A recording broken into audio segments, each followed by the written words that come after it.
con este seminario que ya tiene pues ya varios años llevándose a cabo, el seminario de la Academia de Teoría Económica, donde en cada semestre, los viernes, hay exposiciones muy interesantes sobre distintos tópicos de los temas que los docentes de la facultad o de otras instituciones están trabajando. En esta ocasión, pues es un placer para mí y agradezco mucho la gentileza de los organizadores del seminario para que me den esta oportunidad de poder compartir con ustedes pues algo de lo que he estado trabajando en los últimos años. He estado pues vinculándome al tema de la ética y la economía. ¿Cómo llegué a este tema? Bueno, ha sido un devenir, digamos, un derrotero propio, ¿no? De los académicos, los que están familiarizados con la vida académica, pues saben que nuestro pensamiento va evolucionando, vamos modificando, vamos actualizando nuestros conocimientos y entonces empezamos a investigar un tema y ese nos lleva a otro y así sucesivamente. Entonces, eh, había yo estado trabajando temas relativos a la economía de la felicidad, del bienestar subjetivo, eh, pero bueno, después vi que había una relación muy importante de los temas de ética y economía y empecé a profundizar en este campo y pues encontré que es un campo vastísimo, muy amplio, pero muy útil y yo creo que de una pertinencia capital para la economía contemporánea. Entonces, bueno, voy a permitirme el día de hoy presentarles pues lo que podríamos llamar una especie de prolegómenos, ¿no? De lo que tiene que ver el diálogo interdisciplinar entre la economía y la ética. Entonces voy a proceder a compartir la pantalla para que podamos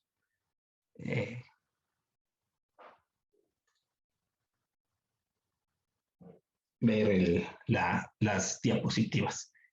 Bueno,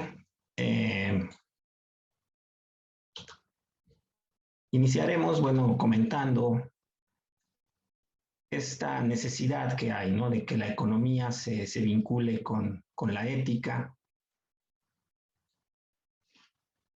precisamente partiendo pues de una observación, vamos a decirlo, de la realidad concreta, objetiva de nuestro mundo, de nuestro país, de nuestro mundo, pues existen problemas que, bueno, han existido desde siempre, ¿no? Desde que la humanidad es humanidad, siempre ha habido conflictos, siempre ha habido guerras, siempre ha habido problemas, pero, digamos, ya ubicándonos en el momento contemporáneo, pues sí hay algunas contradicciones. Yo creo que la más fuerte es que cómo es posible que en un mundo donde se produce una cantidad de riqueza como nunca antes visto en la historia de la humanidad, según los datos que pude yo rescatar de las estadísticas de Angus Madison, este famoso historiador de la economía, en 40 horas la economía contemporánea produce eh, todo el PIB que se generaba en 1700. Es decir, 40 horas de actividad económica actual equivalen a todo lo que se producía en el mundo hace 200, 300 años. Entonces, realmente el problema de la pobreza, de la miseria, de las hambrunas, no es la falta de producción de alimentos, sino es otra cosa. Por supuesto, hay otros problemas como la desigualdad, la marginación, la explotación laboral, la migración desordenada, la corrupción, los fraudes. Todo esto, bueno, nos hace ver de que algo está fallando y no precisamente, por decirlo así, en los aspectos técnicos de las disciplinas. Yo creo que los abogados, los contadores, los economistas, los arquitectos, todos, independientemente, ¿no? Del país, de la región, del mundo donde estén, pues todos se preparan de manera muy competente en sus distintos campos. Los economistas no somos la excepción. Pero entonces, ¿qué sucede cuando ya estamos ejerciendo, en el caso de los economistas, voy a hablar de manera concreta, ya ejerciendo nuestra disciplina, ya sea en el ámbito académico o en el ámbito de las políticas públicas, o en el ámbito de las empresas, pues se observan comportamientos irracionales o comportamientos totalmente fuera de cualquier norma ética, ¿no? Corrupción, etcétera. Entonces, es algo que nos lleva a pensar que el problema no está tanto en las disciplinas en su parte técnica, en su corpus de conocimiento, sino más bien está en que hace falta tener una, digamos, un pool de valores, una especie de acervo, un stock de valores, de cuestiones morales que guíen la conducta de los agentes económicos, hablando exclusivamente, ¿no?, de los temas económicos. Y cuando hablo de agentes económicos, pues no es solo el consumidor, el productor, el comerciante, el intermediario, por supuesto que también es el gestor de políticas económicas, ¿no? Entonces, bueno, la tesis central de esta ponencia, pues es que la economía sí puede contribuir. Quiero, digamos, ser optimista en esta parte, ¿no?, de que la economía sí puede contribuir a un mundo mejor, pero para ello, no solo la economía, sino todas las disciplinas del quehacer humano, pues deben de vincularse con la ética. Y bueno, vayamos, si me lo permiten, a algunas aclaraciones pertinentes que yo creo que no está por demás, aunque tal vez algunos ya, digamos, lo tienen muy claro, pero creo que vale la pena señalarlo de manera explícita. Lo primero es que la economía es una ciencia positiva. La economía estudia cómo es la conducta de los agentes económicos. Por lo tanto, la economía no estudia cómo debería ser esa conducta, ¿no? La economía no es una ciencia normativa. Esto que digamos que desde el primer semestre de cuando estamos estudiando esta disciplina se nos enseña, pues yo creo que se nos va olvidando en el camino. Y entonces llegamos luego a cuestiones ahí impropias porque pensamos que la economía como disciplina nos puede decir cómo debe ser la conducta de los agentes económicos, lo cual es un error, ¿no? La economía, lo más que nos puede decir, lo más que le podemos exigir que nos diga como disciplina es cómo es la actividad económica, cómo toman sus decisiones los agentes económicos y no cómo deberían hacerlo. Eso ya es el campo de otra disciplina, en este caso sería la ética, pero la ética no sola, sino la ética metida en los asuntos de orden económico. También vale la pena aclarar que las leyes y los postulados de la ciencia económica no están sujetos a juicios ético-valorativos. ¿A qué me refiero con esto? Bueno, a que hemos oído a veces de manera informal, pero a veces de manera formal en recintos académicos, enunciados donde dicen que una doctrina, perdón, que una teoría es buena o es mala, o que los postulados de la teoría neoclásica son malos o son injustos, o sea, esos son juicios ético-valorativos y es algo que no se debe hacer cuando estamos hablando de una disciplina, ¿no? O sea, los postulados de la economía como disciplina equivalen a los postulados de la medicina o de la física, o sea, a ese nivel, digamos, científico. Y la ley de la gravitación universal nadie dice que es buena o mala, simplemente existe. Que los mercados son el medio más eficiente para resolver el problema de qué producir, cómo producirlo, para quién producirlo, con recursos escasos, etcétera. Esa definición básica de ciencia económica, bueno, esa es una definición que no podemos calificarla ni de buena ni de mala, simplemente es. Entonces, hay que tener cuidado, pues, de cuando hablemos de distintas corrientes económicas, puede ser la economía neoclásica o el keynesianismo o el marxismo, de no entrar a esos juicios ético-valorativos, ¿no? También, por lo que se comentaba en el primer punto, la economía no puede, aunque quiera, dar definiciones de conceptos normativos. Y esto nos lleva al siguiente punto. Es muy usual, a veces, sobre todo, digamos, en la jerga informal, digamos, en las pláticas cotidianas, pero también se suele dar en la academia y también en el mundo, mucho más en el mundo de la política, que se emplean adjetivos calificativos de conceptos éticos a las variables económicas. Digamos, el concepto, digamos, por poner algunos ejemplos, se habla de salario justo. Bueno, eso es algo que los economistas no debemos hacer. O sea, los economistas debemos limitarnos, saber que nosotros, nuestra disciplina no nos autoriza, no nos da herramientas para poder decir que un nivel salarial es justo. Lo más que nos puede decir nuestra disciplina es que un salario es de equilibrio o de eficiencia, ¿no? Pero no nos puede decir que es justo o que es injusto, que es bueno o es malo. Pero en la política, sobre todo, se usa mucho esto. Se habla de una distribución de la riqueza justa, de un salario justo, de unas ganancias justas, pero ya la palabra justicia ya nos mete a otro mundo, al mundo filosófico, político o jurídico, ¿no? Primero tendremos que definir qué es la justicia para luego, si es que nos ponemos de acuerdo en qué es la justicia, entonces aplicárselo al concepto de salario o al concepto de producción o de ganancia. Por lo tanto, los economistas debemos ser muy cuidadosos y por pulcritud de nuestra disciplina deberíamos abstenernos de usar esos adjetivos calificativos, ¿no? Y, por supuesto, lo que se menciona aquí en esta diapositiva y que vamos a explicar un poco más adelante con más detalle, es necesario, ¿no? Primero, tener muy claro desde cuál doctrina ética estamos extrayendo los conceptos y los valores, porque la justicia puede ser entendida de muchas maneras diferentes. Entonces, estos son, digamos, algunos conceptos, algunos, por decirlo así, elementos que son básicos para poder entrar ya a un diálogo interdisciplinar fructífero. Si no respetamos esto, no tiene sentido el diálogo. Si los economistas llegamos a platicar con los especialistas en ética, diciéndoles qué es lo justo, dándoles nuestro concepto de justicia, pues entonces ya estamos mal porque los economistas no podemos, aunque querramos, nuestra disciplina no nos da elementos para dar conceptos normativos. Bueno, una vez ya armados con estas, por decirlo así, elementos básicos, reglas básicas para tener un diálogo fructífero, podemos ya, digamos, ir directamente, ¿no? A ver un poco de cómo se ha construido este diálogo entre la economía y la ética.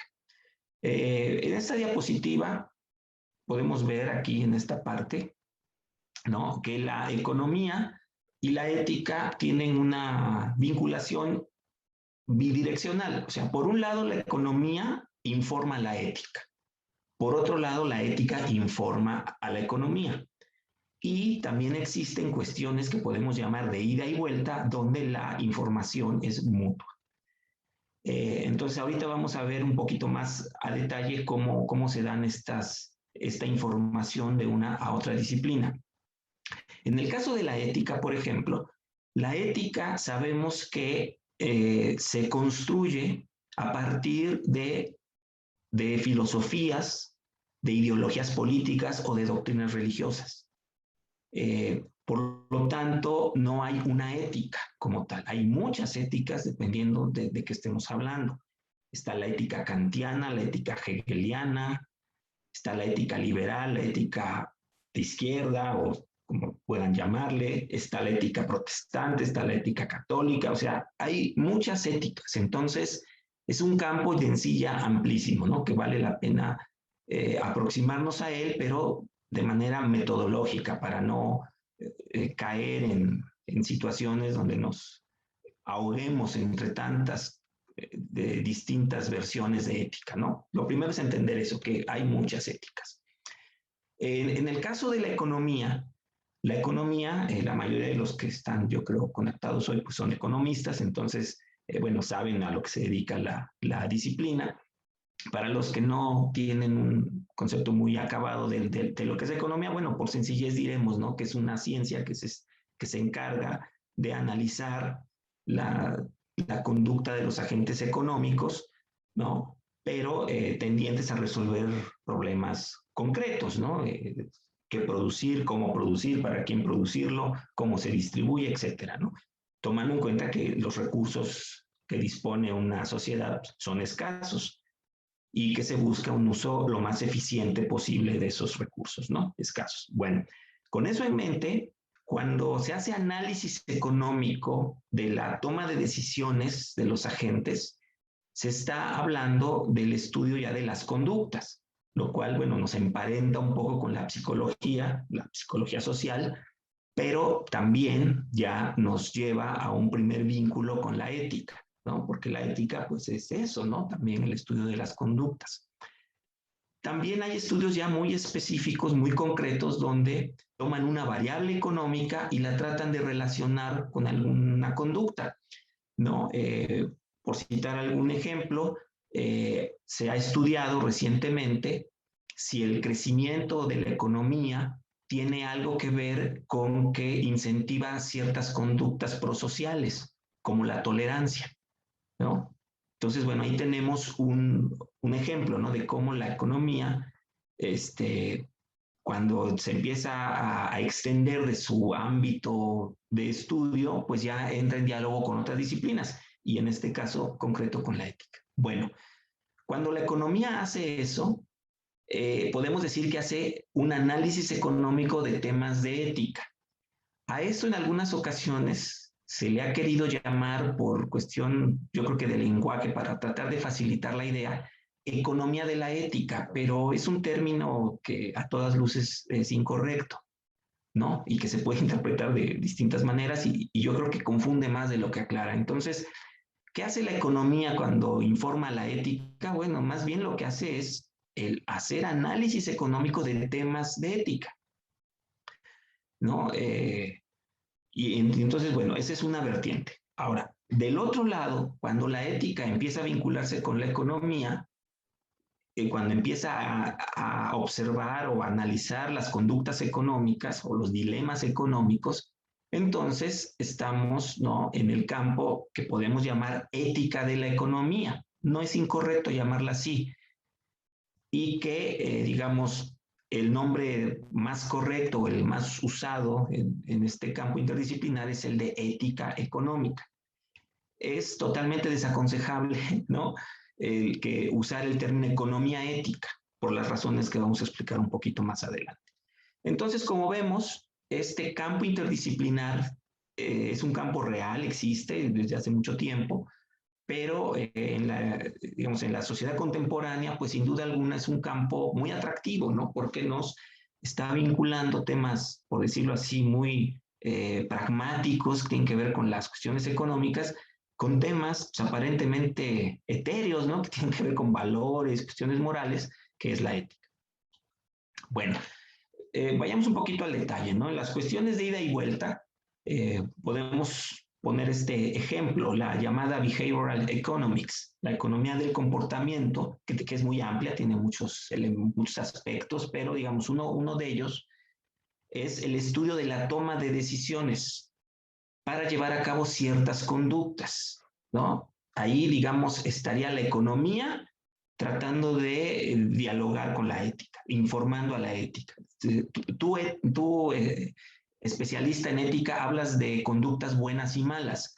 Yo, economista, te voy a decir que esas conductas buenas y malas las toman las personas en función de ponderar, ¿no? De hacer un análisis costo-beneficio de los beneficios y los costos o de las consecuencias buenas y malas de esas conductas, ¿no? Entonces, ahí tenemos un claro momento, ¿no? Luego viene la parte donde, ok, ya que hicimos eso, ya que el economista nos dijo cómo toman las decisiones las personas en general, luego vemos esas acciones, cómo inciden, ¿no?, en la praxis de los asuntos económicos. Y entonces ahí ya la ética nos va a decir, eso que ustedes están haciendo, o sea, esas conductas que están haciendo son buenas o malas por esta u otra razón. Entonces aquí tenemos un ejemplo de cómo se dan estas cuestiones de ida y vuelta entre la ética y la economía. Más interesante, digamos, resultan para los economistas esta parte del diálogo en el cual la economía informa a la ética, ¿no? Digamos, el ejemplo más claro es este, ¿no? De que los actos delictivos son productos del análisis costo-beneficio que hace el delincuente ponderando ganancias potenciales de su actividad ilícita y la probabilidad de quedar impune. Esto, digamos, formalmente se empezó a decir en la década de los 70, ya digamos con modelos econométricos, con modelos formalizados, ¿no?, a la usanza de los economistas, con muchas ecuaciones, con muchas gráficas, para concluir en esta idea, decir, bueno, las gentes, antes de saber si una cosa es buena o mala, si una conducta es buena o mala, antes de llevar eso a la práctica, lo que hacen es ponderar ganancias y beneficios. De manera muy concreta, la corrupción, por ejemplo, la economía la estudiaría desde ese punto de vista, diciendo, ¿quieres acabar con la corrupción? Pues desincentiva la impunidad. ¿Por qué? Porque de nada sirve que todas las personas sean muy buenas, muy honestas, que todos tengan valores morales desde el kinder hasta la universidad, cuando en la vida ya práctica se ven expuestos a una situación de corrupción donde la ganancia es altísima y la probabilidad de ser juzgado es cero. Entonces, hasta el más santo, hasta el más honesto de los ciudadanos va a caer en alguna situación. Entonces, no es tanto de que moralices o les des una doctrina moral, lo que necesitan es que no haya impunidad. Esto es algo que los economistas le han dicho a los estudiosos de la ética, ¿no? Y bueno, ya veíamos también el ejemplo ¿no? Del crecimiento económico como facilitador de ciertas conductas. Bueno, sin embargo, en la parte donde la ética informa la economía, esa es muy amplia y tiene una, digamos, un recorrido histórico muy añejo, ¿no? Podríamos decir que prácticamente desde los tiempos de Aristóteles, Platón, estos grandes filósofos de la antigüedad griega ya hablaban, bueno, eran filósofos, estudiaban temas de filosofía, pero en ese momento estudiar filosofía era estudiar todos los temas del mundo, ¿no? Habidos y por haber. Entonces también hablaban de cuestiones económicas. Entonces podríamos retrotraernos hasta Aristóteles, pero digamos, es usual en economía decir, bueno, sí me interesa el diálogo con la ética, pero digamos, como punto de partida tomemos la obra de Adam Smith, porque es cuando la economía se empieza a formalizar ya como una disciplina más o menos autónoma de la política y de la filosofía.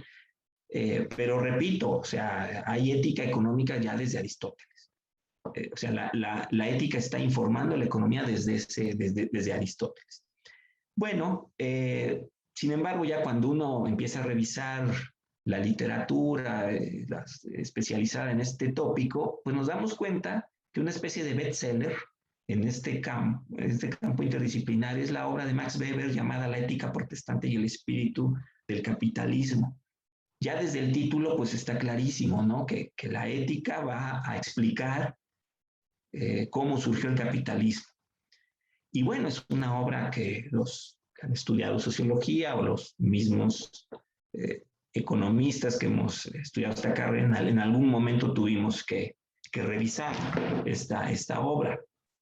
Y entonces, bueno, nos queda clarísimo, ¿no? Cómo se da este diálogo, esta información de la ética hacia las cuestiones económicas.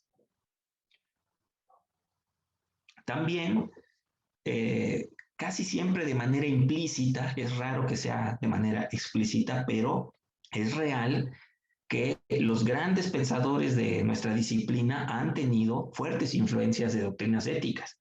El caso que más me gusta citar es el de John Maynard Keynes, ¿no?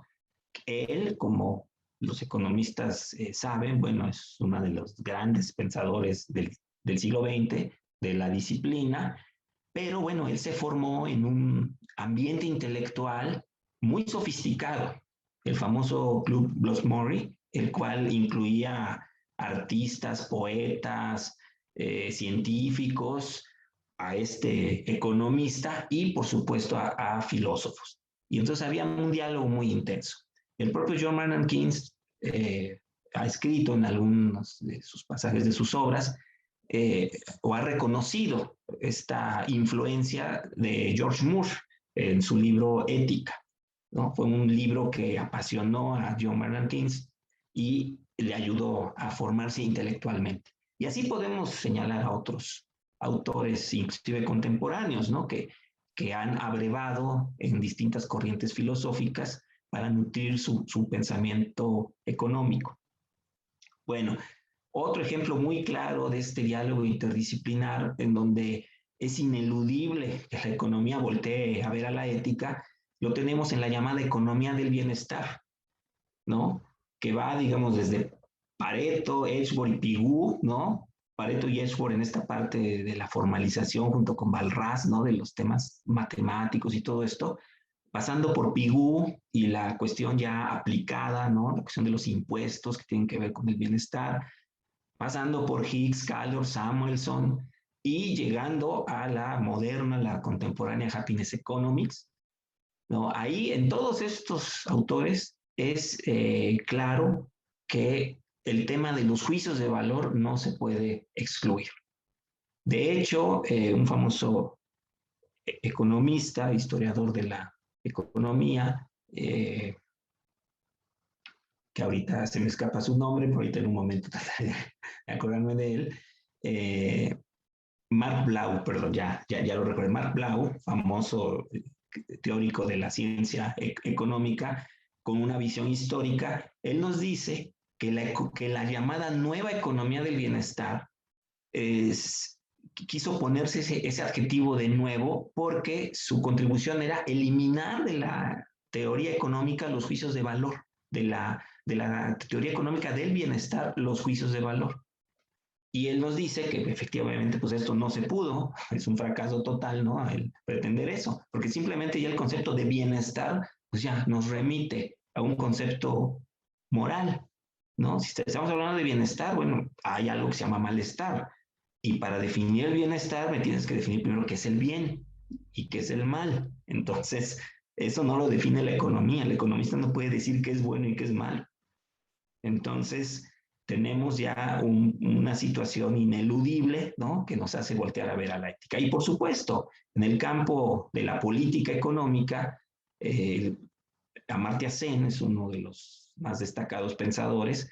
El filósofo John Rawls también ha sido, digamos, él no metido a temas económicos, pero digamos su teoría de la justicia ha, por decirlo así, seducido a varios economistas y los ha metido a que debatan este tema. Y entonces a atreverse a postular no un concepto universal de justicia económica, pero sí por lo menos dar elementos que pudieran ser indicativos de algo que pudiéramos llamar justicia económica, lo cual se alcanzaría a través de la llamada política económica. Entonces, como ven, la ética tiene muchísimo que ver con la economía, pero no en la parte de nuestra teoría económica. O sea, eso tiene que quedar claro. O sea, la teoría económica o sea, jamás esperemos encontrar un juicio de valor en un libro como Varian. Y si Varian lo hace, está mal, ¿no? O sea, no debe haber juicios de valor en la teoría económica. Pero sí hay juicios de valor en los asuntos económicos en cuanto empezamos a dialogar con la ética, ¿no? Muy bien. Aclaremos nada más la parte esta del concepto que decíamos de ética económica, que no debe confundirse con economía ética, que sería un término que no deberíamos usar, precisamente por todo esto, ¿no? De que nuestra disciplina, la economía, es una ciencia normativa. Por lo tanto, si la vamos a calificar de alguna manera, pues el adjetivo tendría que ser amoral, ¿no? La economía es amoral. Ya sé que, por ejemplo, el presidente de México escribió un libro que se llama Economía Moral. Bueno, de entrada, pues no es inapropiado hablar de una economía moral o inmoral, ¿no? En todo caso, utilicemos mejor el término ya acreditado, la disciplina, en este diálogo interdisciplinar, que es el de economía ética. Así pues, entonces, hablemos de ética económica, ¿no? Entonces, este será, digamos, nuestro tópico, nuestro tema. Y como decíamos, antes de adentrarnos ya a un diálogo directo, lo primero es aclarar desde cuál doctrina ética se van a extraer los valores, es decir, con cuál doctrina ética vamos a dialogar, ¿no? Hay ética aristotélica, estoica, hedonista, utilitarista, materialista, liberal, marxista, protestante, o sea, hay muchas éticas. Entonces, si decimos, vamos a dialogar con la ética, pero no sabemos que estamos dialogando con alguien que defiende un estoicismo, pues a lo mejor sus ideas nos van a parecer totalmente fuera de lugar, fuera de contexto. Pero si se nos explica, mira, esta ética es una ética estoica y propone esto, y entonces dialoguemos, ¿no? ¿Cómo podemos hacer que los asuntos económicos se conduzcan de manera ética, pero tomando en cuenta este paradigma filosófico?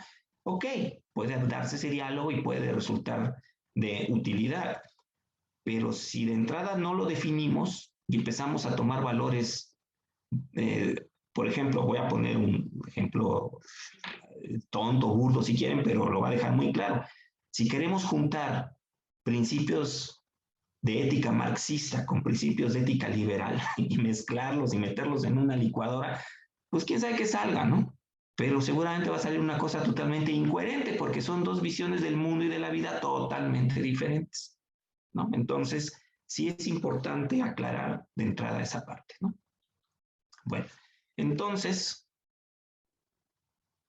vayamos, si les parece bien, a ver ya de manera concreta el tema propio, ¿no? De lo que sería la ética económica.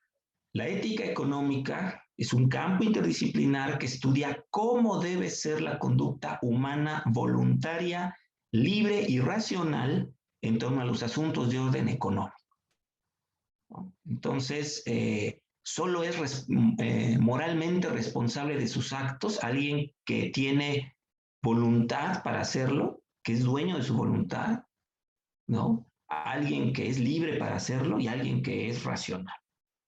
O sea, una persona, por decirlo así, dañada de sus facultades mentales, psíquicas, racionales, no podemos pedirle que sea moralmente responsable de lo que hace. Lo mismo a alguien al quien lo estamos coaccionando, ¿no? A quien se le pone una pistola en la sien y le dice roba un banco, bueno, no puede ser responsable moralmente de ese robo si no es libre, ¿no?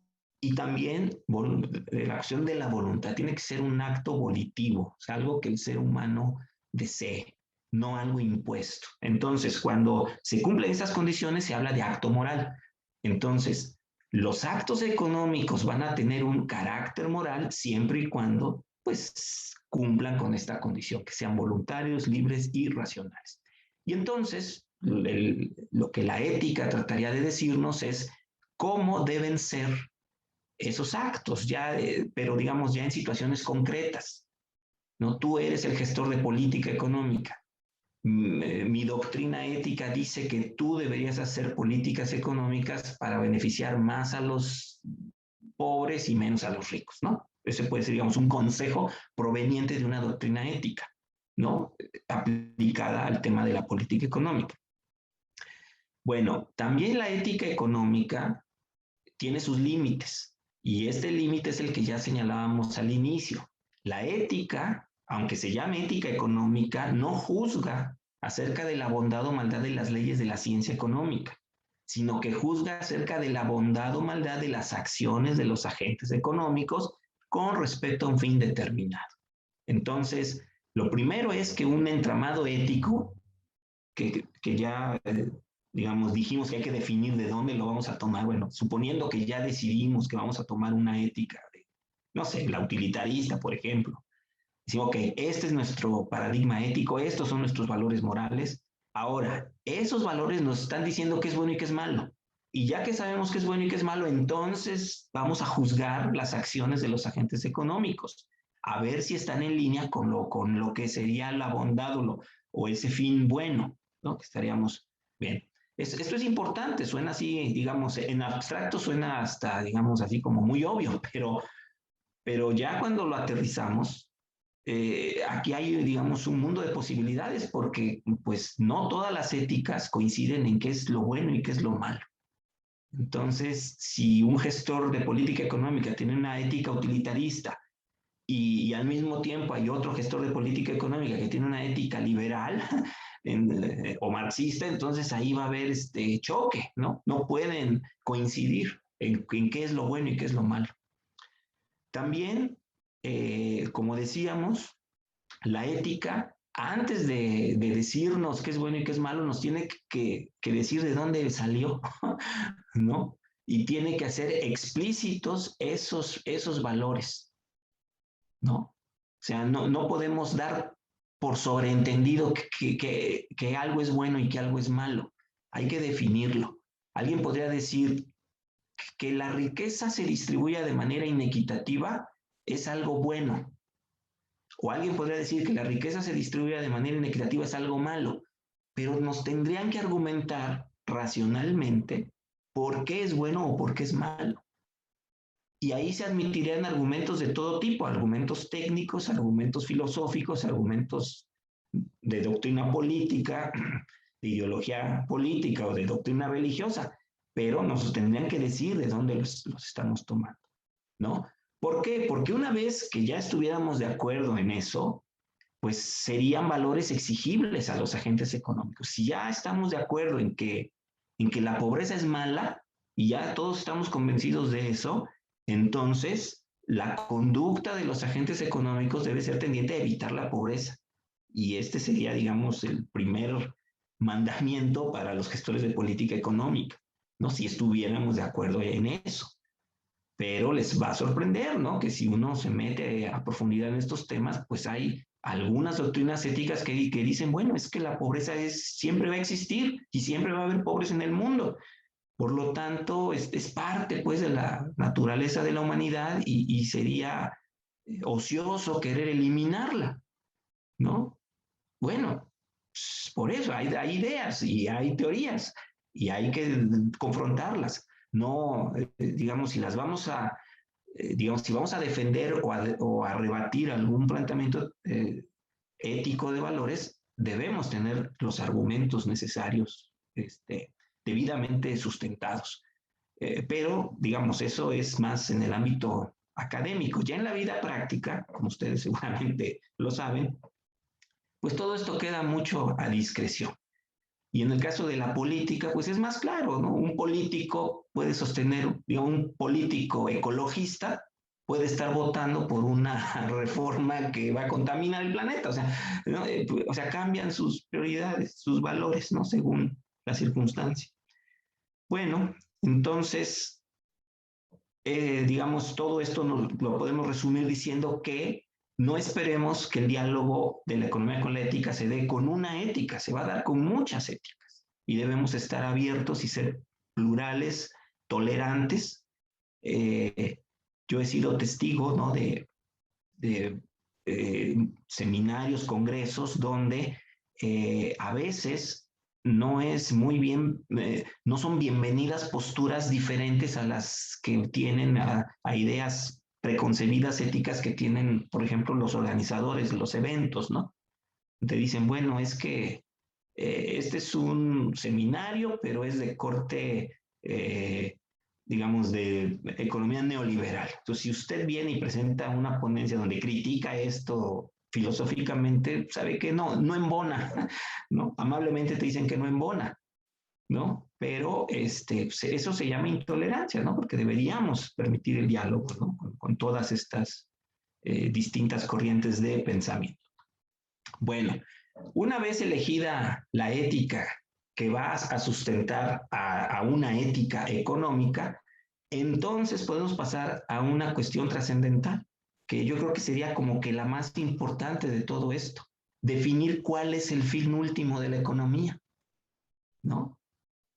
Es decir, responder la pregunta, ¿para qué hacemos teoría económica? ¿Para qué hacemos actividad económica los seres humanos? ¿Para qué se hacen políticas económicas?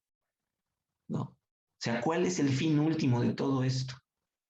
Y bueno, lo primero que debemos tener en cuenta es que la economía no es un fin en sí misma, y mucho menos podemos decir que va a ser el fin último, ¿no? de la humanidad.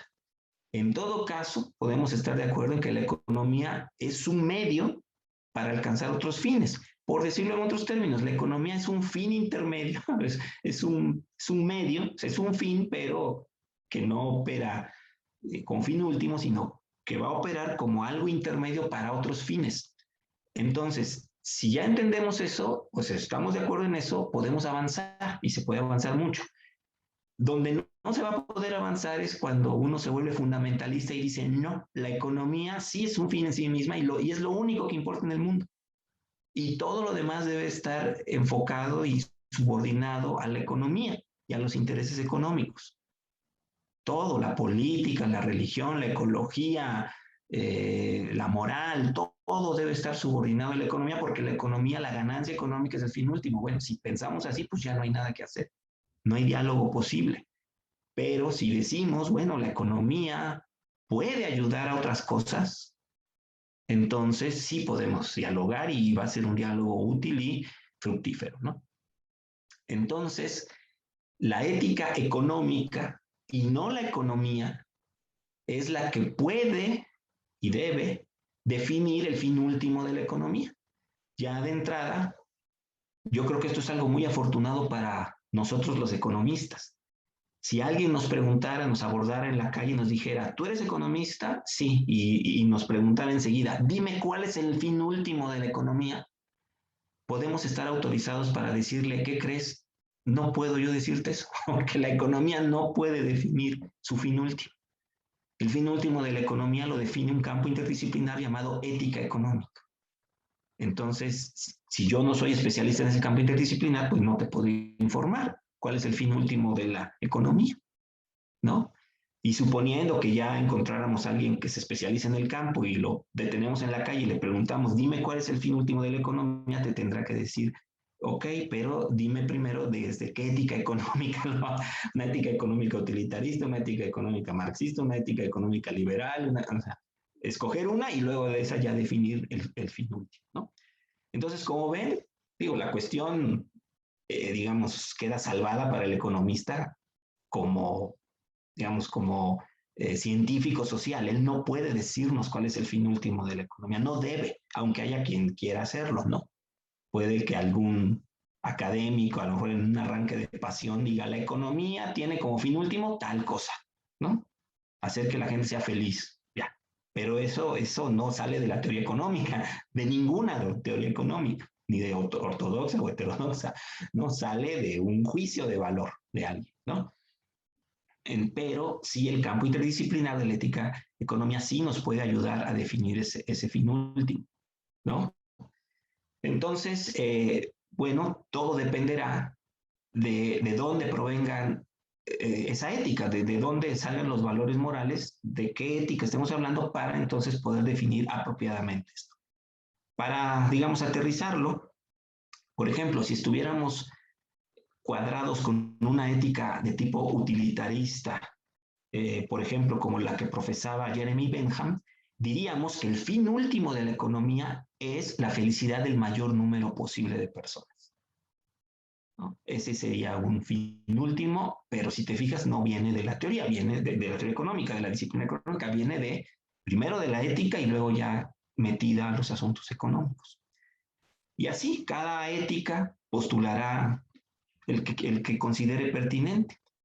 Lo cual nos lleva al siguiente problema que son de precisamente el llamado problema de la falta de consenso, que no es un problema menor porque pues vivimos en una sociedad pluralista, al menos en Occidente queremos pensar que así es, ¿no? Que estamos en unas sociedades democráticas, pluralistas, lo cual, digamos, nos facilita la vida en cuanto al diálogo interdisciplinar, pero pues también existen visiones y versiones e ideologías fundamentalistas que no dialogan con nada, con nadie, ¿no? Entonces, suponiendo, ¿no? Que no estamos, que no somos partidarios de visiones únicas, de dictatoriales ni de fundamentalismo, sino que estamos abiertos al diálogo plural, entonces debemos reconocer y aceptar la desventaja de la falta de consenso.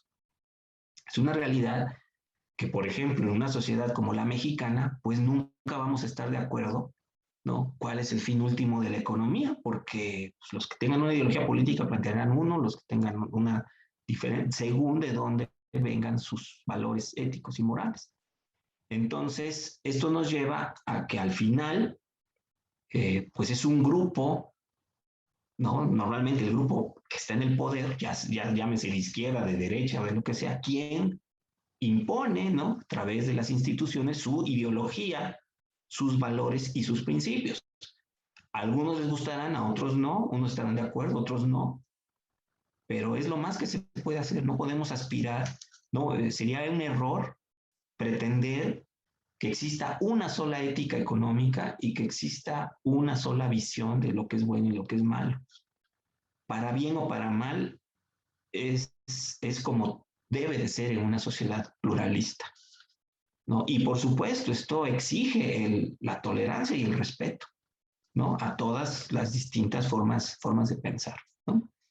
Bueno, sin embargo, no, esto no ha detenido a algunos filósofos para que se metan a tratar de ver cómo solucionan este problema de la falta de consenso.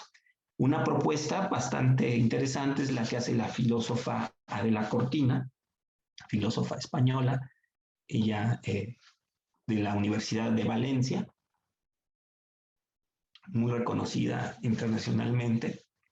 Ella, junto con otras personas, ha estado trabajando ya desde hace mucho tiempo, pues distintas versiones de ética, ¿no? O sea, se ha metido ética dialógica, ética de mínimos y máximos, como vamos a ver, ética cordial también, o sea, hay distintos paradigmas éticos que se han estado tratando de explicar en los últimos años.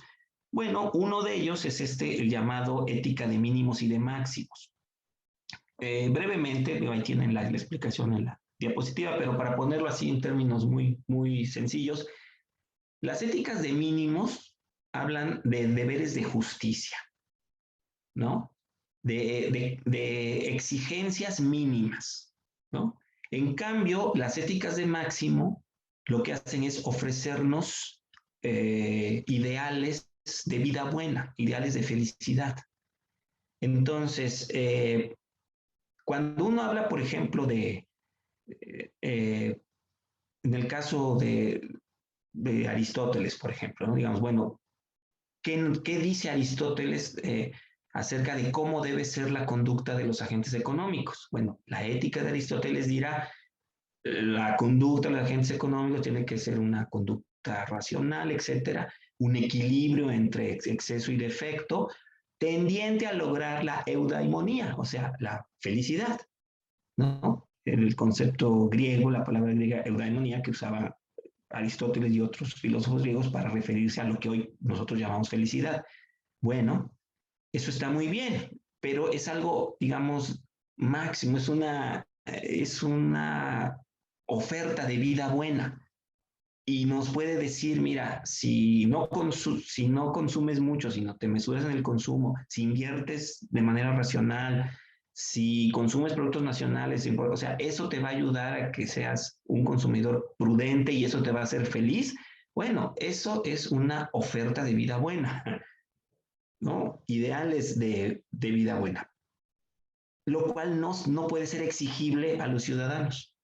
No podemos exigirle a todos que todos piensen igual y que todos tengan la misma idea de qué es lo bueno y qué es lo malo. Entonces, en el caso concreto del concepto de felicidad, pues cada cabeza es un mundo y cada persona puede tener un concepto diferente de qué es la felicidad. Entonces, no aspiremos a estar de acuerdo en una ética de máximos.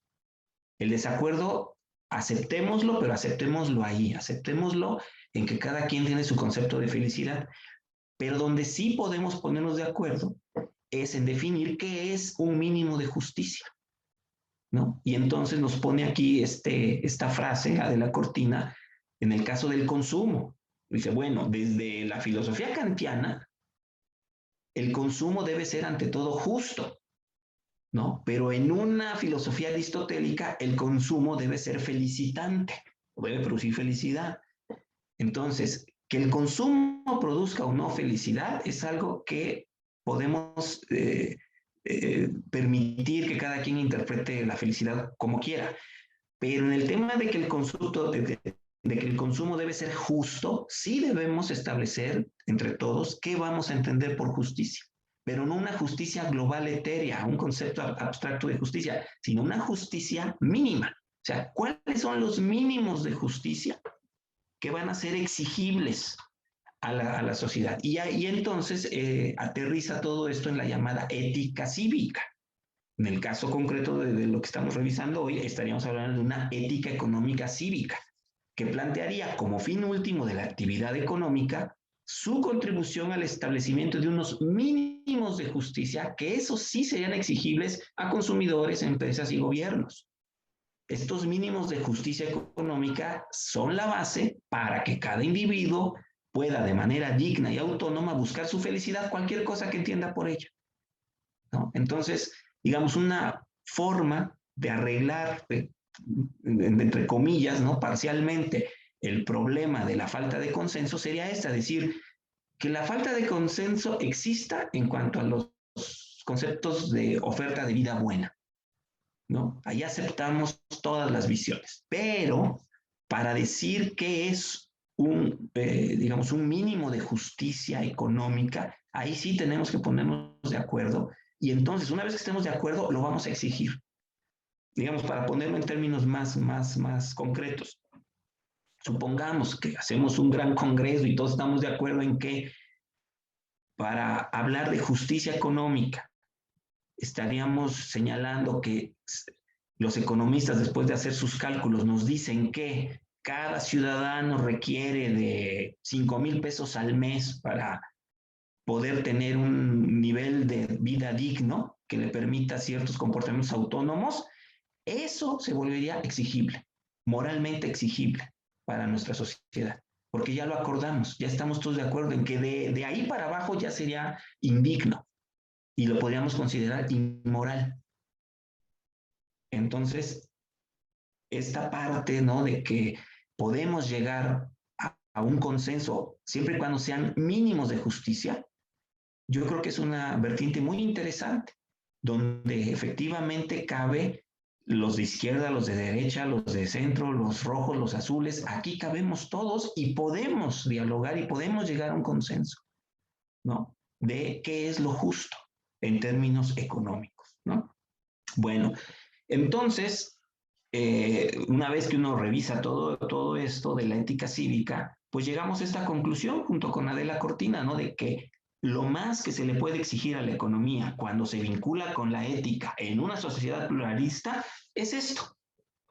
Tú, economista, no me vas a decir cuál es el fin último de tu actividad, eso te lo va a decir la ética económica, o te lo va a decir la ética metida a temas económicos, pero todos los ciudadanos podemos ver la forma en la que, independientemente de lo que entendamos por bueno y malo, por felicidad o por otras cosas, sí tenemos que ponernos de acuerdo en un concepto mínimo de justicia. No un concepto etéreo, no un concepto abstracto, filosófico, no, sino un concepto empírico aplicado de justicia, justicia económica. Y entonces, ya que estemos de acuerdo, volverlo una exigencia para los gestores de política económica, ¿no? Muy bien. Entonces, como ven, pues es un tema bastante interesante todo esto del campo interdisciplinar. Voy a concluir ya, digamos, mi exposición mostrando algunos ejemplos de temas contemporáneos de debate, ¿no? Hay muchos temas, pero bueno, aquí solo voy a mencionar 3 ejemplos. Hoy en día, si ustedes se meten a Google y le ponen ética económica, pues les van a aparecer digamos, muchos tipos de ética económica o muchos subcampos de ética económica. Ética del consumidor, ética del productor, ética del marketing, ética de las finanzas, ética del comercio, ética de la política económica, por mencionar algunos, ¿no? Los más socorridos. Y, por ejemplo, el caso de la ética del productor, cada semestre cambia de nombre, ¿no? Ética de la empresa, ética empresarial, responsabilidad social corporativa, ética de los negocios, ¿no? Pero bueno, al final es lo mismo, ¿no? Estamos hablando de la ética informando a la economía desde el punto de vista o dialogando más bien con la economía, pero en el ámbito de la producción. Bueno, los 3 ejemplos que les quiero proponer que revisemos sería, por ejemplo, esto que tiene que ver con la corrupción y el crecimiento económico. Bueno, lo primero es que hay un juicio de valor en todo esto, a veces explícito, pero casi siempre implícito. Ese juicio de valor es esto, que el crecimiento económico es bueno, o sea, damos por sentado que es bueno. Claro, si fuéramos muy quisquillosos, tendríamos primero que argumentar filosóficamente porque es bueno, ¿no? Y ahí tendríamos, ¿no?, que dialogar con la ética y con muchas éticas. Pero bueno, en general, tanto, digamos, en la vida cotidiana, en el lenguaje coloquial, como en el lenguaje académico formal de la ciencia, de la economía, se parte implícitamente de este supuesto, ¿no?, que el crecimiento económico es bueno, que tiene su lado malo, que contamina, entonces sí, sí, pero en general, se puede pensar, ¿no?, de que hay cierto consenso en que son más las ventajas que las desventajas de que una economía crezca. Bueno, basado en este juicio de valor, si hipotéticamente se demostrara de manera empírica que la corrupción es un factor que favorece el crecimiento económico, entonces la corrupción podría ser defendida como medio para alcanzar un objetivo bueno. De ahí la necesidad de que los juicios de valor que se hagan en economía estén fundamentados en una ética y no cualquier ética. Y esto trae ahí sus signos de admiración por lo siguiente. Cuando estamos hablando de este tema, de ética y economía, damos por sentado, nuevamente aquí entre paréntesis, un juicio de valor, damos por sentado que la palabra ética o todo lo que suene a ética es algo bueno. Entonces, cuando hablamos de ética liberal, ética utilitarista, ética marxista, dicen, bueno, seguramente, independientemente de su punto de vista, aportarán cosas buenas, porque la ética habla de cosas buenas. Pues sí, pero también los nazis tenían ética, ¿no? Para ellos era bueno eliminar judíos. Entonces, ojo, no todas las éticas son, digamos, moralmente aceptables, ¿no? Desde muchos puntos de vista. Entonces hay que tener cuidado con qué ética vas a dialogar y cuál ética vas a tomar para fundamentar tus valores, ¿no? Entonces, bueno, quedaría esta situación de que si se llega a demostrar que una situación mala, en este caso la corrupción, es buena para la economía, una ética de tipo utilitarista nos estaría diciendo, oye, pues ¿qué esperas, no? Fomenta eso malo porque eso lleva a un bien, o sea, el fin justificaría el medio. Por fortuna, ¿no?, en general hay acuerdo en que la corrupción es mala para la economía, por muchas cosas, pero básicamente porque aumenta los costos de transacción y hace ineficientes los intercambios económicos. Entonces, aquí en la gráfica se muestra, por fortuna para todos nosotros, para la tranquilidad de nuestras conciencias, que la corrupción, conforme aumenta, disminuye el PIB por habitante, es decir, la corrupción reduce el crecimiento económico. Entonces, la corrupción, desde cualquier punto de vista, podríamos decir que no le conviene a la economía o al crecimiento económico porque lo reduce. Entonces, combatamos la corrupción por muchas razones. Una de ellas, una más, podríamos agregar, es porque es mala para la economía, ¿no? Pero no siempre son tan fáciles las cuestiones. Por ejemplo, aquí cuando nos metemos ya a la justificación de conductas polémicas, aquí sí ya hay mucha situación por debatir. Por ejemplo, este cuadrito que tienen ahí son los resultados de un ejercicio de correlación, que bueno, lo que trata de buscar es si hay o no relación entre el crecimiento de la economía y ciertas conductas o la aprobación, la justificación de ciertas conductas. Entonces, por ejemplo, lo que tiene signo negativo, que dice coeficiente de correlación de Pearson, lo que tiene signo negativo quiere decir que, digamos, que si la violencia política aumenta, entonces disminuye la economía, ¿no? Eso es lo que nos estaría diciendo, es signo negativo, pero si no tiene asterisco, quiere decir que no es estadísticamente significativo, entonces no hay que hacerle caso. O sea, todo esto que no está con asterisco, podemos omitirlo. Pero, por ejemplo, aquí, reclamar beneficios del gobierno a los que no se tiene derecho, si cada vez que se justifica esa conducta, la economía decrece y de manera estadísticamente significativa. Que un esposo le pegue a su esposa, si se justifica esa conducta, la economía decrece, ¿no? Entonces, aquí podemos decir, hay que hacer algo para que los esposos no le peguen a sus esposas por muchas razones, pero entre otras porque se afecta a la economía. Eso es lo que nos estaría diciendo esto. Y ahí, pues todos podríamos decir, pues sí, yo no creo que nadie en su sano juicio diga que es bueno que un esposo o que los padres golpeen a sus hijos, ¿no? O sea, ¿no? Entonces, como que ahí el consenso es relativamente sencillo. Pero cuando llegamos aquí a esta parte, lo que está en amarillo, vemos que todos son estadísticamente significativos y todos tienen signo positivo, es decir, que la justificación de estas conductas abona a que haya crecimiento económico, a que aumente, en este caso, ¿no? el PIB por habitante. Entonces, esta relación directa entre el PIB y la justificación de la prostitución, el sexo casual, el suicidio, la homosexualidad, etcétera, pues bueno, nos puede meter en un debate muy escabroso, ¿no? Porque alguien con una ética de tipo utilitarista, y voy a poner el ejemplo, ¿no? Retomando a Ernest Mandeville, ¿no? El que escribió la famosa fábula de las abejas, un libro que seguramente los economistas conocen, los que no, bueno, es una fábula, es un cuento, pero donde el mensaje es de que los vicios privados fomentan el bienestar público. Y el ejemplo que, digamos, que queda así, digamos, más evidente, es el que mencionaba este autor diciendo que la prostitución era buena porque generaba empleo y que por lo tanto eso que es una conducta viciosa privada genera un bien público, un beneficio público. Entonces, había que no solo permitir la prostitución, sino inclusive casi fomentarla. Bueno, entonces ahí ya hay un tema de debate, porque habrá alguien que diga sí, que se haga, no solo porque es buena para la economía y genera empleo, sino por otras muchas razones, ¿no?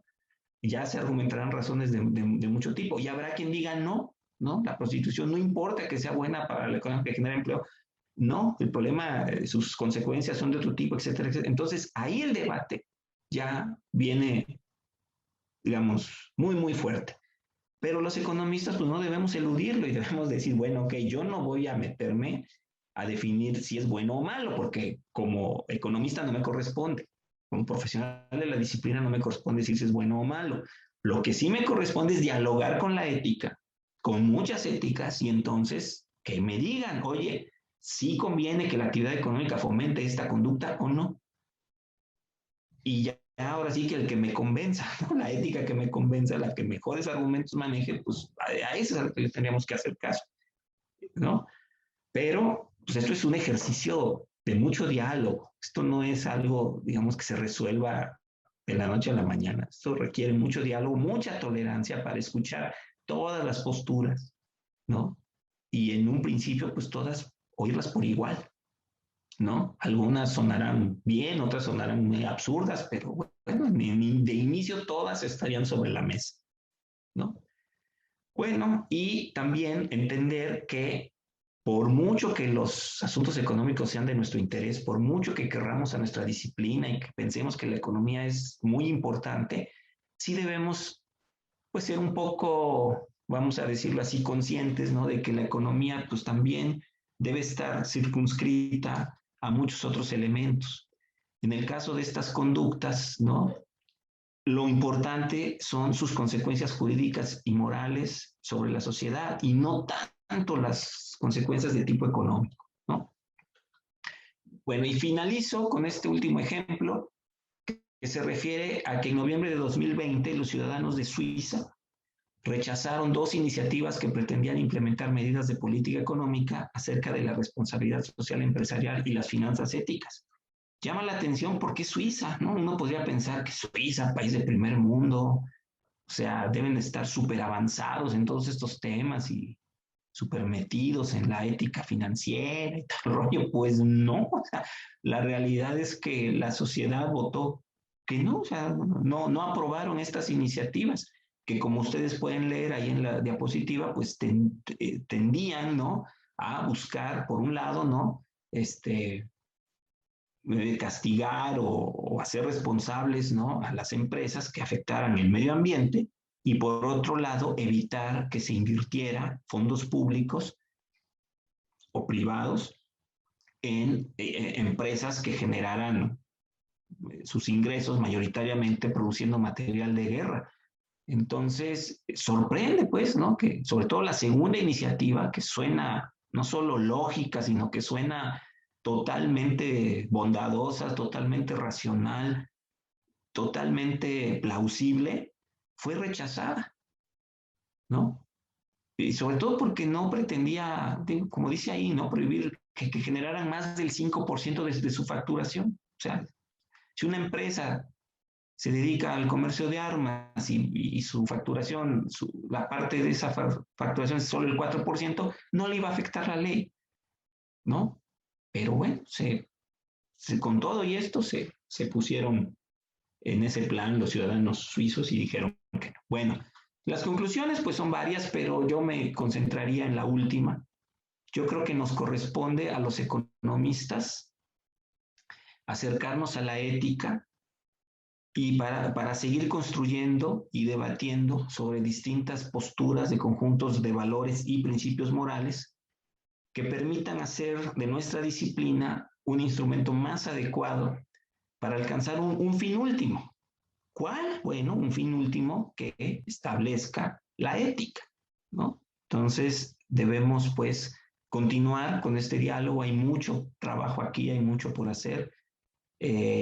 Al interior de la Facultad de Economía, su servidor, junto con otros académicos, con otras profesoras y profesores, hemos estado tratando de impulsar estos temas. En junio de este año tuvimos un encuentro muy interesante, se llamó Encuentro Iberoamericano de Ética y Economía. Hay una página de Facebook para el que quiera consultar los videos, las sesiones, las mesas que tuvimos. Participaron especialistas de Argentina, de Uruguay, de Chile, de España, de México, por supuesto. Y bueno, fue un ejercicio muy rico, bastante interesante. Entonces, bueno, se ha estado trabajando en esto.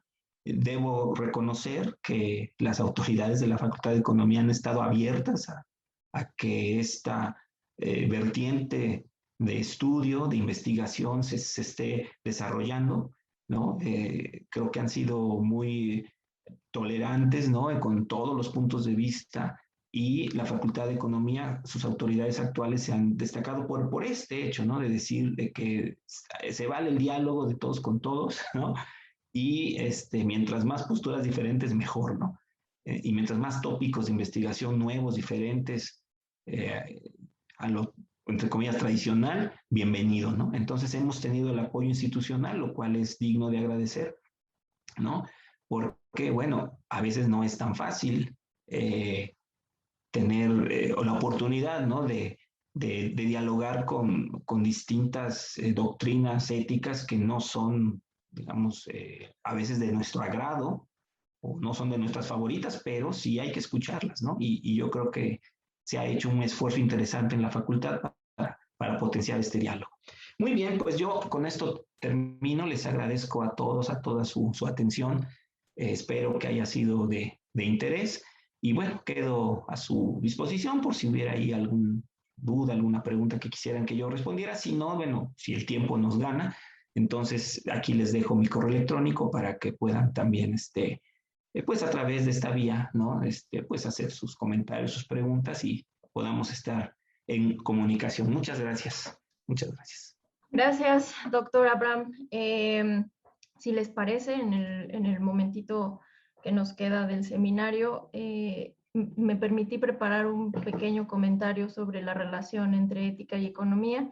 Si les parece, si le parece, doctor, lo puedo comentar justamente y después Adelante, pasamos a la sección del auditorio. Bueno, justamente entre la relación que hay entre ética y economía, me gustaría recordarles que los orígenes de la economía se encuentran profundamente ligados a la ética, ya que la economía nació como parte de un estudio complejo que indagaba distintas facetas de la conducta humana. Sencillamente recordemos que para el siglo XVIII el corpus de la ciencia económica daba forma, surgiendo de la mano ni más ni menos que de un moralista, Adam Smith, que justamente antes de publicar sus obras impartió un curso de filosofía moral durante varios años en la Universidad de Glasgow, donde también había sido estudiante, por cierto. El curso se dividía en 4 secciones: teología natural, ética, justicia y finalmente política y economía. Como resultado de esto, se obtuvo en 1759 la teoría de los sentimientos morales. Para el año de 1776, Smith fundó la economía política clásica, o lo que le hemos denominado a la postre así, a través de la obra denominada Una investigación sobre la naturaleza y causa de la riqueza de las naciones. La moral, entonces, emprendida por Adam Smith, representa a un contexto histórico determinado, al nacimiento del sistema capitalista. De la misma forma en que Aristóteles representó a la moral hegemónica de los hombres libres en el sistema esclavista, Smith representó la moral de la burguesía inglesa. Tanto Aristóteles como Smith justificaron el comportamiento de su clase social a través de una teoría moral. El mérito de Smith constituye haber explorado esta conducta hasta la conformación misma de una nueva ciencia, la economía. Cabe subrayar que estas deducciones que se han derivado de la economía política clásica proporcionan hoy en día la estructura para el desarrollo de la teoría económica convencional y la ética a la que ésta está vinculada. Vale la pena, por tanto, rescatar y cuestionar la relación de nuestros orígenes como ciencia. Inicié con Smith por dos razones. Una, porque es el padre y algo tendrá que decir al respecto. Si él tenía presente la moral, ¿por qué sus herederos, científicamente hablando, no lo haríamos? Y dos, porque esto nos indica que la economía, como todas las ciencias, tiene ética. El punto es, ¿cuál? Bueno, por lo menos Smith nos heredó la sistematización de la ciencia económica basada en el egoísmo y en una suerte de racionalidad económica guiada por el individualismo, sentando las bases respecto al comportamiento del Homo economicus. Smith fundamentó los principios éticos bajo los cuales se construyó la teoría económica del capitalismo. Varios años después, 3 doritos después, digamos, mediante un conjunto de nuevos postulados inspirados en los preceptos del egoísmo y del orden natural de los clásicos, se cimentó la teoría económica, la actual, digamos, y se retomaron los cánones morales instituidos por Smith y desarrollados en general por la economía política clásica. La teoría económica, cuya base epistemológica fue otorgada por la economía política clásica, refuta el análisis histórico que sí logró hacer el marxismo e instauró de nueva cuenta las generalidades inmutables. Quitó del análisis el aspecto histórico y vuelve a poner sobre la mesa las leyes, el comportamiento natural. Todo ello bajo el estatuto de cientificidad que se ha generado a través de la extensa formalización matemática del cuerpo de la teoría económica. El estado actual que guarda la teoría económica deja ver claramente que ésta sigue vinculando a la ética, pero desde el afán manifiesto de normar el proceder moral del hombre hacia un homo economicus.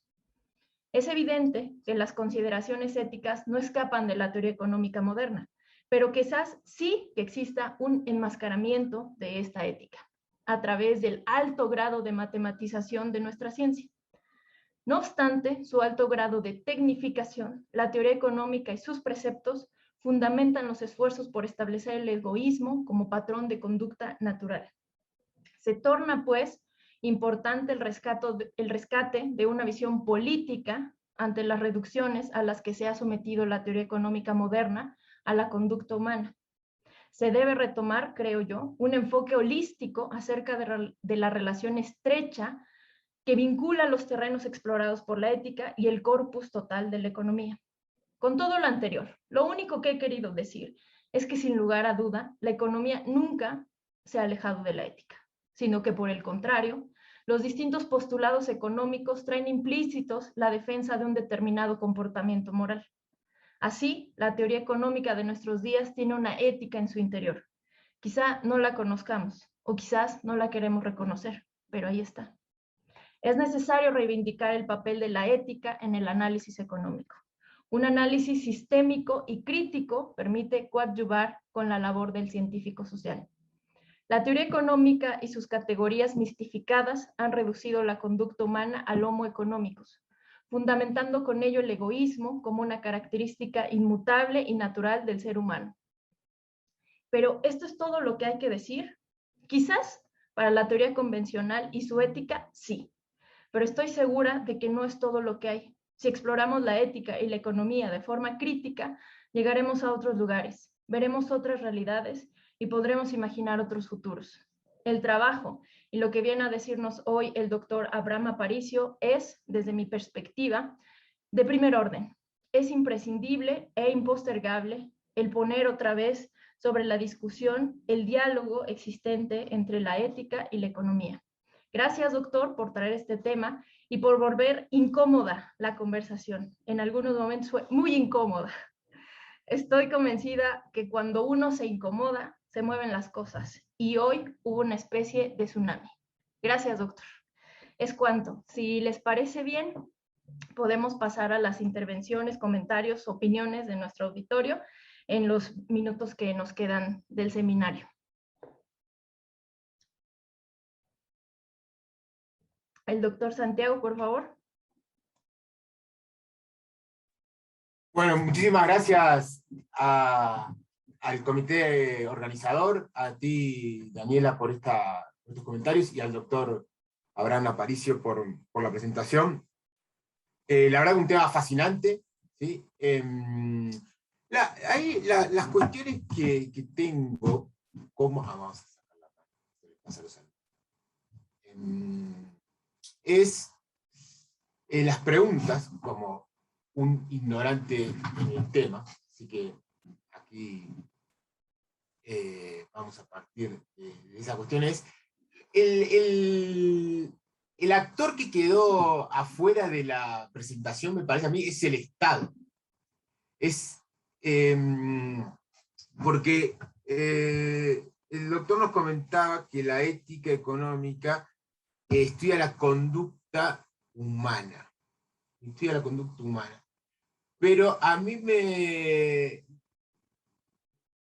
resonaba que la economía en sí, la conducta de las personas es una parte mínima de la economía.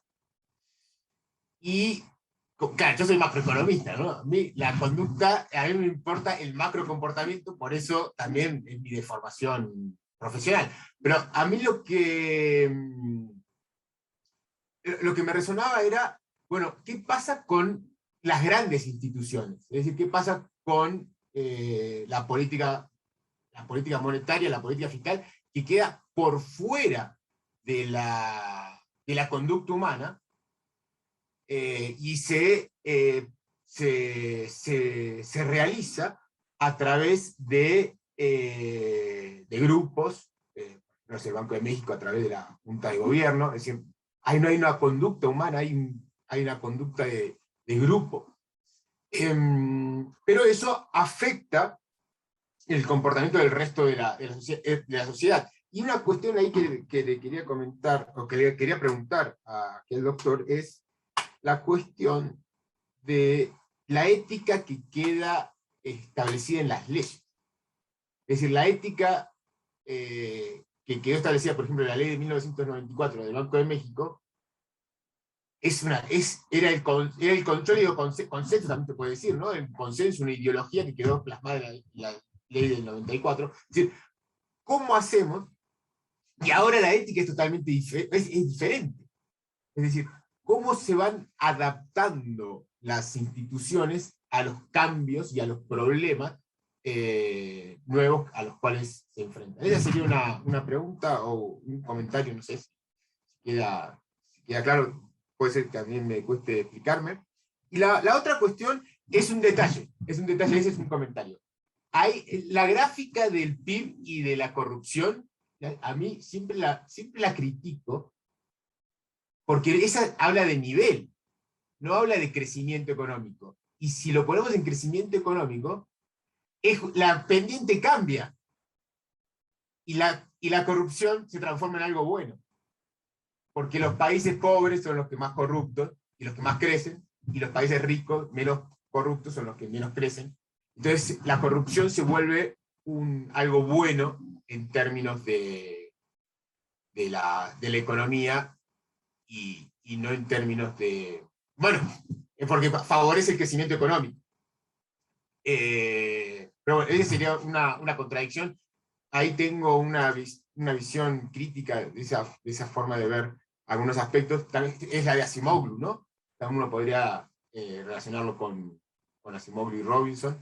Pero era ese comentario, nada. Cuando uno cambia las variables, entonces uno podría decir que uno puede dejar de ser corrupto cuando es rico, y tiene que ser corrupto cuando es pobre. Pero bueno, eso es para otra cuestión. Muchas gracias. Gracias, doctor Santiago. Adelante, doctor Abraham.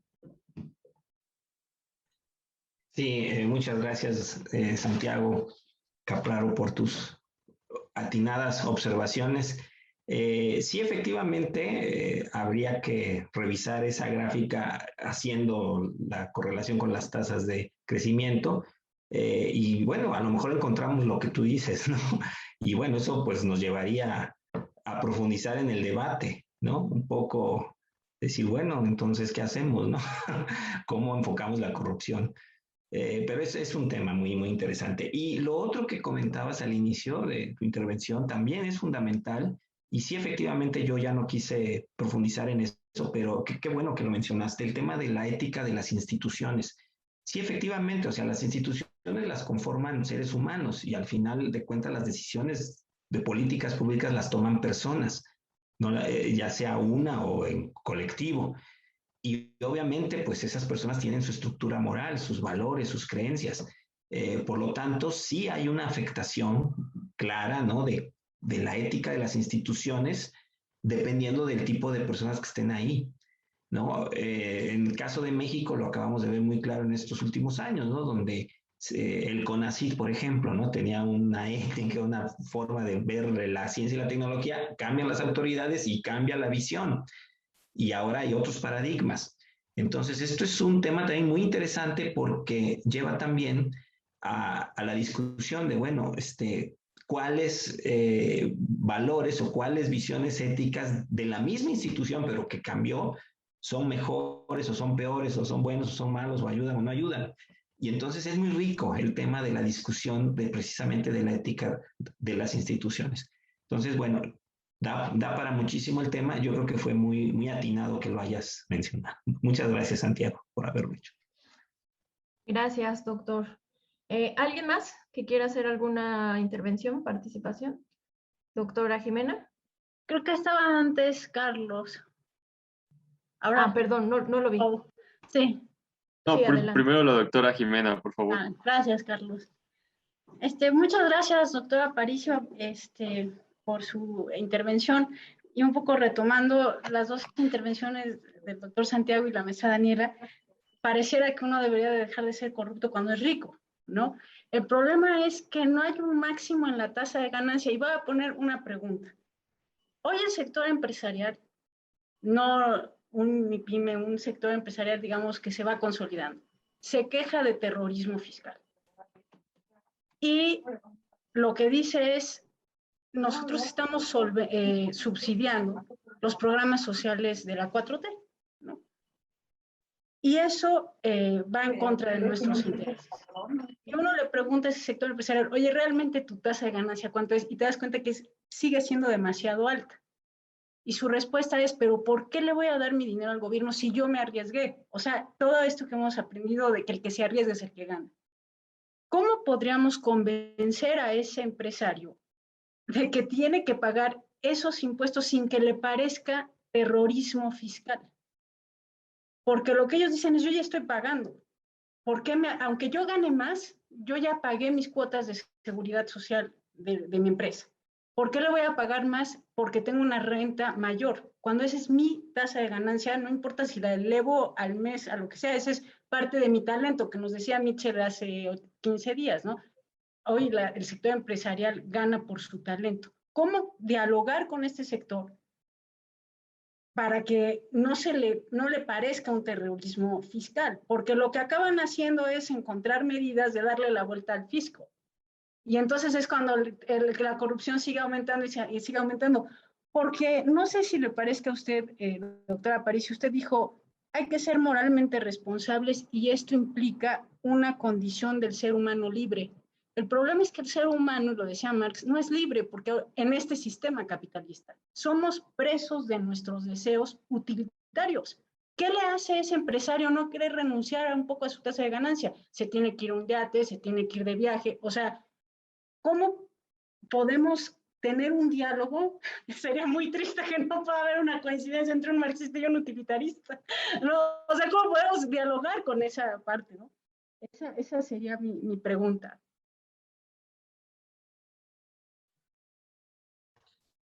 Sí, pues precisamente, digamos, el quid de todo esto es ese diálogo. Los utilitaristas se tienen que sentar a dialogar con los marxistas. A lo mejor no llegan a nada, a lo mejor, pero se tiene que dar ese diálogo. Y bueno, y no solo entre ellos, sino ampliarlo. O sea, se requiere realmente que estemos abiertos a escuchar todos los puntos de vista. O sea, la ética marxista algo tiene que decir, la ética utilitarista, la ética católica, la ética protestante, todos tienen algo que decir, escuchemos a todos y tratemos de encontrar esos mínimos de justicia exigibles. En el caso de los impuestos, bueno, a lo mejor independientemente de la corriente ideológica, podemos estar de acuerdo en que todos tienen que contribuir al sostenimiento de las finanzas públicas, ¿no? Del Estado. Ok, y que tiene que ser proporcional y todo esto, ok. O sea, podemos estar en eso. Ya, digamos, la parte aplicada de cómo se hace, que si la tasa del SR sube o baja medio punto según ganes o menos o más, bueno, esas ya son cuestiones técnicas, ¿no? Pero digamos, habría que ver, si la queja es de que por qué pago impuestos, pues estás mal, ¿no? O sea, no te tienes que quejar de eso porque no has entendido entonces el problema. Ahora, si te quejas de por qué estás pagando muchos impuestos, bueno, a lo mejor el problema no es una cuestión moral, a lo mejor el problema es una cuestión de cálculo de tu contador, ¿no? O sea, pero bueno, resumiendo el punto, sí es importante que independientemente de la doctrina, digamos, los empresarios los metemos siempre en el costal liberal, ¿no? Y a los marxistas, a la izquierda, ¿no? O sea, borremos por un momento eso y sentémonos a dialogar, ¿no? Sin que, digamos, hay posturas irrenunciables, principios irrenunciables, esos no se negocian, pero todo lo demás sí. Y en todo ese, en ese mundo de todo lo demás, ahí pueden haber esos mínimos de acuerdo, mínimos que sean exigibles de justicia, ¿no? Lo que comentaba. Muchas gracias. Ahora sí, Juan Carlos, por favor.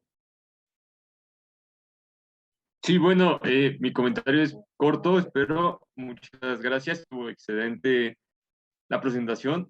Un tema complejo, un tema divertido, como dijo bien la maestra García. Yo me quedo mucho con el aprendizaje y la aplicación.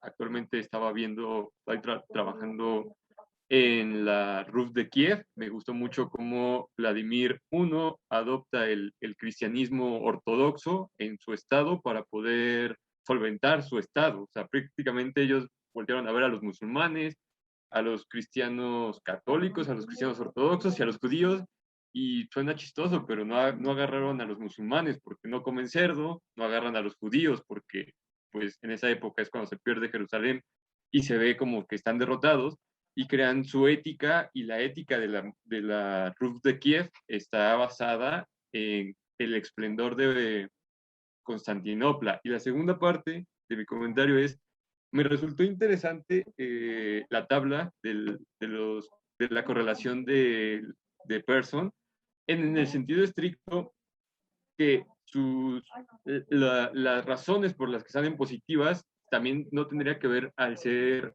vistas desde un per cápita, es decir, al final del día, la eutanasia hace que la población sea menos. O sea, si una población que está a favor de la eutanasia reduce un tanto el bono poblacional. Y, por ejemplo, la homosexualidad es un comentario muy, muy recortado, pero no puede tener descendencia, entonces también recortaría la población disponible y eso modificaría el crecimiento de las poblaciones. Muchas gracias. Bueno, lo último que comentas, pues sí cae ya, digamos, en el campo de la especulación. En el caso del ejercicio que estuvimos, que se presentó el ejercicio estadístico, pues es simplemente correlacionar dos índices, dos variables. Una que dice qué tanto se aprueba una conducta y qué tanto y el nivel del PIB per cápita. Entonces, bueno, lo que encontramos, y un poco era la idea, era de, digamos, poner sobre la mesa esta cuestión de que en economía nos preocupamos también o tenemos que preocuparnos también porque las conductas sociales, buenas, malas, como las querramos ver, sí tienen una afectación, ¿no? Sobre los asuntos económicos. Entonces, necesitamos, pues, también meternos a ese tema, pero meternos con orden, no de manera desordenada. Y para ello, precisamente, es que es muy útil, ¿no? Empezar este diálogo, tener este diálogo con distintas doctrinas éticas. Algunas estarán a favor de unas conductas, otras de otras. No importa, escuchar a todos y entonces observar, ¿no? Cuáles serían las consecuencias económicas de cada una de estas conductas.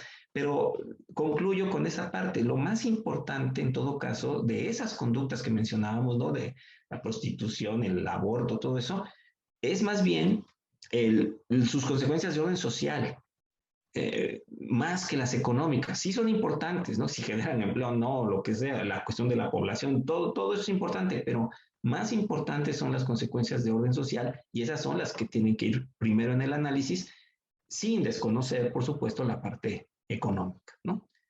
Muchas gracias por la pregunta. Gracias, doctor.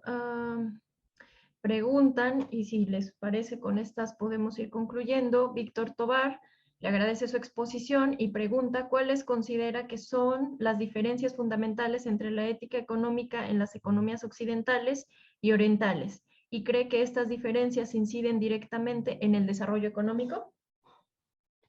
Muy buena pregunta. Pues yo creo que es un tema de investigación. O sea, a priori yo creo que no podríamos decir que el desempeño de las economías de Oriente y Occidente es diferente en función de la ética económica que tengan. Yo creo que se requeriría mucha documentación, mucha investigación para poder afirmar algo sobre esto en algún sentido, ¿no? Y bueno, y también esta parte, ¿no? De que si las tienen que ver en cuanto al desarrollo económico. Bueno, la famosa tesis de Weber, ¿no? Yo creo que nos remite a todo esto, ¿no? De que los protestantes, su ética era más propicia para la acumulación de capital respecto a los católicos y por eso los protestantes eran más ricos que los católicos. Y luego se ha extrapolado esa tesis de decir, ya ven, el norte, Escandinavia, el norte de Europa son protestantes, bien primer mundo, América Latina son católicos, son pobres, ¿no? O sea, se ha hecho este tipo de analogías, pero yo creo que no es lo más correcto. Lo más correcto es hacer la investigación, hacer el análisis y a ver qué encontramos. Si la persona que hizo este comentario es estudiante, yo creo que aquí tiene un tema de tesis brillante. Yo creo muy interesante hacer esta investigación, ¿no? Muchas gracias. Muchas gracias, doctor. Pues a reserva de lo que quiera agregar, le agradezco su participación y yo me quedaría con esto, que la ciencia no es neutral, la ciencia y todo lo que querramos elevar a este rango no es neutral y por tanto siempre estará acompañado de una ética. La pregunta que yo me hice es ¿cuál? Porque economía no es solamente una forma de entender una aproximación y por tanto no hay solo una ética vinculada. Entonces yo me quedaría con eso, con no pasarlo por alto, a pesar de la alta tecnificación y matematización y cientificidad a la que queramos llevar lo que estudiamos, siempre hay que tener presente ahí la economía. Y le agradezco muchísimo por su presentación, por su tiempo, a todas y a todos ustedes. También les agradezco y los invito a que nos reunamos nuevamente el 22 de octubre para hablar sobre Pemex, su reestructuración corporativa, financiera y productiva y los efectos de esta sobre la balanza comercial petrolera, a cargo del doctor Francisco Martínez Hernández y el maestro Saúl Herrera Aguilar, que prometen hacer arder el seminario. Entonces, les agradezco. Si quiere agregar algo, doctor. Pues nada más darle las gracias a los organizadores, a ti, Daniela, por la moderación de esta mesa, a los organizadores del seminario y, por supuesto, a todos los que se conectaron. Muchas gracias por su atención. Muchas gracias a todos. Nos vemos acá.